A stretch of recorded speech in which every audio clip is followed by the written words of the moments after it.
जय हिंद प्यारे साथियों, स्वागत है आपको अपने चैनल डलमो वाला पे। आज है 20 मई। हम लोग 20 मई के इंपॉर्टेंट करंट अफेयर के क्वेश्चंस करेंगे, जो कि SSC, UPSC, IAS, BPSC, RPF, RRB, railway, NDA, air force व कोस्ट गार्ड के लिए इंपॉर्टेंट होंगे। तो क्वेश्चन नंबर 1 दिया गया है, केदारनाथ यात्रा 2024 के संचालन के लिए पुलिस द्वारा कौन सा ऑपरेशन शुरू किया गया है। केदारनाथ यात्रा की बात करें तो केदारनाथ यात्रा के संचालन के लिए ऑपरेशन मर्यादा अभी हाल ही में शुरू किया गया है। हाँ तो प्यारे साथियों, केदारनाथ यात्रा के संचालन के लिए उत्तराखंड पुलिस ने ऑपरेशन मर्यादा की शुरुआत कर दी है। तीर्थयात्रियों से तीर्थ स्थलों की पवित्रता का सम्मान करने का आग्रह किया है। पुलिस उल्लंघन करने वाले को के खिलाफ जो है चालान काट रही है और मामले भी दर्ज कर रही है। यह जो है देवभूमि उत्तराखंड की गरिमा को बनाए रखने, तीर्थयात्रियों के लिए एक सुरक्षित सम्मानजनक वातावरण सुनिश्चित करने के लिए एक यह पहल स्टार्ट की गई है प्यारे साथियों। अगला क्वेश्चन दिया गया है, हाल ही में किस देश ने दुनिया का पहला 6G डिवाइस पेश किया है। तो दुनिया का पहला देश बन गया है जापान, जिसने हाल ही में 6G डिवाइस पेश कर दिया है। प्यारे साथियों, बात आई है जापान की, जो कि विश्व में सबसे ज़्यादा टेक्नोलॉजी में आगे है। तो जापान ने दुनिया का पहला 6G प्रोटोटाइप डिवाइस पेश कर दिया है। यह जो है 5G से 20 गुना तेज होगा और जो है 100 गीगाबाइट प्रति सेकेंड की गति से डेटा को संचारित करेगा। वर्तमान में 5G का सैद्धांतिक अधिकतम गति जो है 10 GB पर सेकेंड है। जापान की बात आई है तो जापान के इंपॉर्टेंट क्वेश्चंस कर लेते हैं प्यारे साथियों। जापान की राजधानी है टोक्यो। जापान की राजधानी है टोक्यो, यानी पान खा के टोक्यो ना, पान जा से पान लास्ट में अक्षर उठा लो, पान और टोक्यो ना, पान खा के टोक्यो ना, क्योंकि दूसरे के ऊपर गिर जाएगा। ऐसे याद कर सकते हैं, जापान की राजधानी टोक्यो, पान खा के टोक्यो ना। तो यहाँ के प्रधानमंत्री हो जाएंगे फूमियो किशिदा। फूमियो किशिदा प्रधानमंत्री जापान के हो जाएंगे फूमियो किशिदा, और जापान की मुद्रा है येन। येन। अगला क्वेश्चन दिया गया है, नीरज चोपड़ा ने 27वीं राष्ट्रीय फेडरेशन जूनियर एथलेटिक्स प्रतियोगिता में कौन सा पदक जीता है। तो नीरज चोपड़ा की बात करें तो नीरज चोपड़ा ने भैया हो जो गोल्ड पदक जीत लिया है। इस फेडरेशन कप में नीरज चोपड़ा ने 82.27 मीटर थ्रो के साथ स्वर्ण पदक जीता है। इसका आयोजन जो है भुवनेश्वर उड़ीसा में हुआ था, और जो है 27वीं राष्ट्रीय फेडरेशन सीनियर एथलेटिक्स प्रतियोगिता में पुरुष की भाला फेंक में स्वर्ण पदक नीरज चोपड़ा ने जीत लिया है। इन्होंने टोक्यो ओलंपिक में ऐतिहासिक स्वर्ण पदक जीता, जिसमें 2022 में डायमंड लीग चैंपियन बने और 2023 में इन्होंने विश्व चैंपियन बने और चीन में एशियाई खेलों में स्वर्ण पदक जीत कर लाए। ये आपकी नीरज चोपड़ा हैं।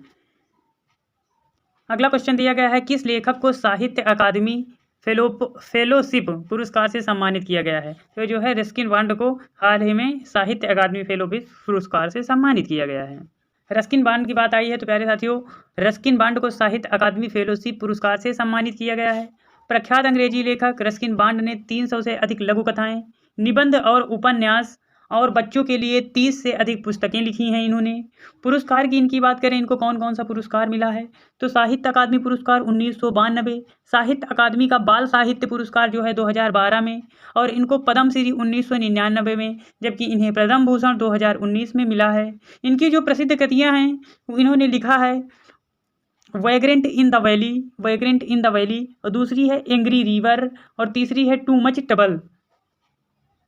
अगला क्वेश्चन दिया गया है कि हाल ही में फ़ोनपे ने भारत के किस पड़ोसी देश में यूपीआई भुगतान लॉन्च किया है। तो हाल ही में भारत के पड़ोसी देश जो है श्रीलंका ने फ़ोनपे को लॉन्च किया है। भारत के पड़ोसी देश श्रीलंका की बात करें तो फ़ोनपे में श्रीलंका ने यूपीआई ट्रांजैक्शन के लिए लंका पे के साथ साझेदारी की है। श्रीलंका में अब फ़ोनपे यूपीआई लॉन्च किया गया, जिसमें श्रीलंका जाने वाले भारतीय पर्यटक आसानी से पेमेंट कर पाएंगे। इससे उपयोगकर्ता लंका क्यूआर कोड को स्कैन कर सुरक्षित और त्वरित भुगतान कर सकते हैं। फ़ोनपे की बात करें प्यारे साथियों, तो फ़ोनपे की स्थापना 2015 में, और फ़ोनपे का मुख्यालय बेंगलुरु में। फ़ोनपे के संस्थापक या सीईओ की बात करें तो समीर निगम जी इसके सीईओ हैं। फ़ोनपे का सिंबल ये है, सभी लोग जानता ही है।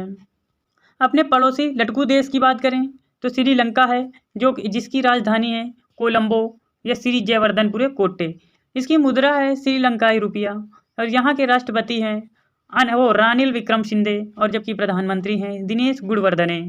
श्रीलंका और भारत में अभ्यास हुए हैं मित्र शक्ति अभ्यास और सिलीनेक्स। सिलीनेक्स से याद कर सकते हैं सिली मतलब श्रीलंका, मित्र शक्ति नीचे लटका है, अपना मित्र ही है, पड़ोसी देश है तो मित्र रहेगा। ऐसे आप रिलेट करके याद कर सकते हैं। अगला क्वेश्चन दिया गया है, नासा के आर्टिफिशियल इंटेलिजेंस नासा ने आर्टिफिशियल इंटेलिजेंस के नए प्रमुख के रूप में किसी की नियुक्त की है? तो नए प्रमुख के रूप में नासा ने डेविड सल्वागिनी को नियुक्त कर दिया है। नासा ने जो है डेविड सल्वागिनी को आर्टिफिशियल इंटेलिजेंस के नए प्रमुख के रूप में नियुक्त कर दी है। नासा के मुताबिक यह भूमिका मुख्य डेटा अधिकारी के रूप में सल्वागिनी की वर्तमान भूमिका का विस्तार है। डेविड सल्वागिनी ने 21 वर्षों तक वायुसेना में यानी एयरफोर्स में सेवा दी है और मई 2005 से संचार और कंप्यूटर सिस्टम अधिकारी के रूप में सेवानिवृत्त थे और अब जो है आर्टिफिशियल एक्सीलेंस इंटेलिजेंस के नए प्रमुख के रूप में बना दिया गया है। नासा की बात करें प्यारे साथियों, तो नासा की स्थापना 1958 ईस्वी में हुई है। नासा का मुख्यालय जो है वाशिंगटन डीसी है और नासा के अध्यक्ष प्रेजेंट टाइम में बिल नेंशल हैं। नासा की बात करें तो नासा का सिंबल इस प्रकार है।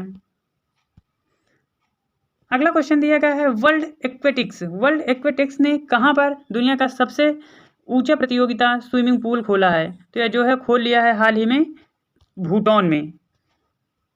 हाँ तो प्यारे साथियों, बात करें वर्ल्ड एक्वेटिक्स ने भूटान में 24,000 मीटर की रिकॉर्ड ऊंचाई पर पहली बार प्रतियोगिता की स्विमिंग पूल खोला है, जो क्षेत्र में जलीय क्षेत्रों को बढ़ावा देने के लिए पूल फॉर ऑल प्रोग्राम का एक हिस्सा है।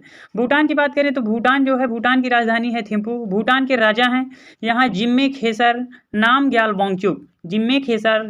वांगचुक जो हाल ही में अभी भारत आए हुए थे। भूटान की मुद्रा की बात करें तो भूटानी नगुल्ट्रम या भारतीय रुपया है। भूटान में दोनों ये हैं। और आधिकारिक भाषा यहाँ की है जोगखा। भूटान की आधिकारिक भाषा है जोगखा।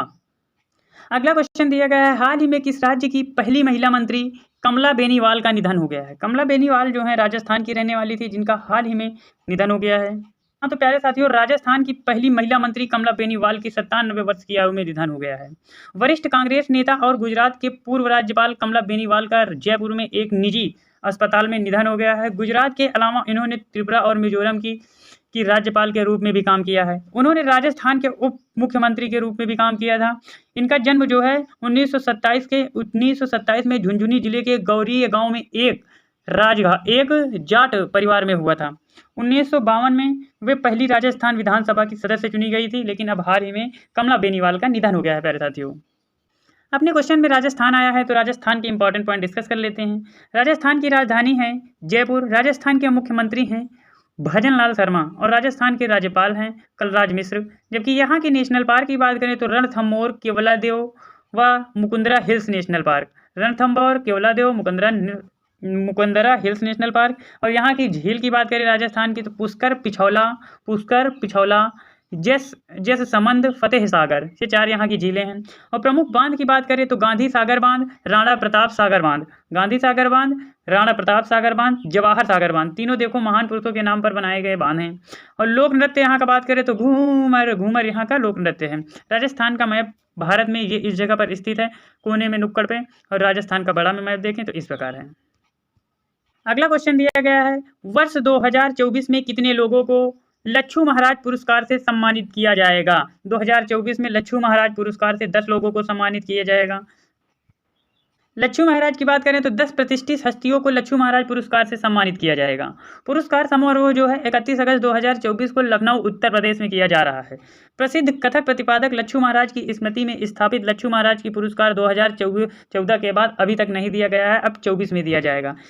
इसलिए इस बार एक साथ 10 वर्षों के लिए दिया गया है। सिर्फ कोविड के कारण 2020 के विजेता की घोषणा नहीं की गई है। बाकी पुरस्कार प्राप्तकर्ता कौन कौन रहेंगे? उमा शंकर, इन्हें जो है 2015 के लिए दिया जा सक रहा है। और रमा वैद्यनाथन, इन्हें 2016 के लिए दिया जा रहा है। उमा डोगरा को 2017 के लिए दिया जा रहा है। हेमा मालिनी को 2018 के लिए दिया जा रहा है। और संध्या पुरीचा को 2018 के लिए दिया जा रहा है। सायरा बानो को 2019 के लिए दिया जा रहा है। डॉक्टर मालविका मित्रा को 2021 के लिए दिया जा रहा है। 20 के लिए नहीं दिया जा रहा है क्योंकि 20 में लॉकडाउन लगा हुआ था। और प्राची शाह को जो है 2022 के लिए दिया जा रहा है। असीम बंधु भट्टाचार्य को 2023 के लिए दिया जा रहा है। 2024 के लिए पंडित राजेंद्र गगना को जो है 2024 के लिए दिया जा रहा है। अगला क्वेश्चन दिया गया है, हाल ही में जारी टाइम की विश्व की शीर्ष एडटेक कंपनी 2024 में कौन सी कंपनी शीर्ष पर रही है? एडटेक कंपनी में शीर्ष पर रही कंपनी इमेरेटस कंपनी जो है शीर्ष पर रही है। टाइम मैगजीन की बात करें तो टाइम मैगजीन ने विश्व की शीर्ष एडटेक कंपनी 2024 की रैंकिंग जारी की है। इसमें जो है इमेरेटस भारत की एक कंपनी है जो फर्स्ट स्थान पर रही है। इस रैंकिंग में दुनिया भर की 250 ईडी टेक कंपनी शामिल हैं, जिसमें से 15 भारतीय एडटेक फर्म हैं। इसमें जो है पहले स्थान पर इमेरेटस कंपनी भारत की है, और 26वें स्थान पर मिको कंपनी जो है भारत की ही है, और 54वें स्थान पर अनअकैडमी भारत की एक कंपनी है। और 2 भारतीय कंपनियों स्केलर एकेडमी की यूपीएस लर्निंग के टाइम को the world of top edtech rising star of 2024 सूची में जगह मिली है। प्यारे साथियों, आज के जीके जीएस में हम लोगों ने हमने गवर्नर जनरल एवं वायसराय को लाए हैं। तो क्वेश्चन नंबर 1 हो जाएगा, बंगाल में स्थायी कर व्यवस्था 1993 किसके समय पर हुआ था? तो ये लॉर्ड कॉर्नवालिस के समय पर जो हुआ था। बंगाल का अंतिम गवर्नर जनरल तथा भारत का प्रथम वायसराय ये जो थे लॉर्ड कैनिंग थे।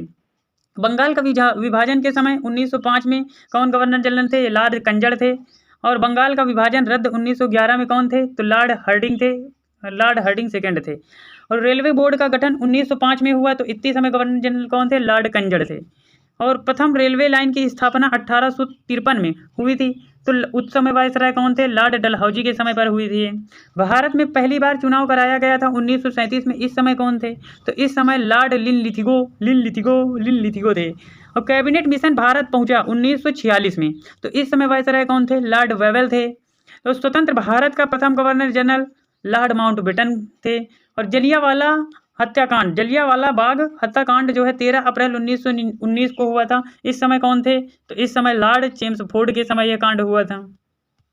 प्यारे साथियों, आज का क्वेश्चन ऑफ द डे है, जिसको आपको कमेंट में आंसर बताना है कि 2024 पेरिस ओलंपिक के लिए क्वालिफाई करने वाले पहले भारतीय पुरुष पहलवान कौन बन गए हैं। थैंक यू फॉर वॉचिंग मेरे दोस्तों। यदि आपको मेरा वीडियो अच्छा लगता है तो चैनल को लाइक शेयर सब्सक्राइब करिए, और इस क्वेश्चन का आंसर कमेंट बॉक्स में जरूर बताइए।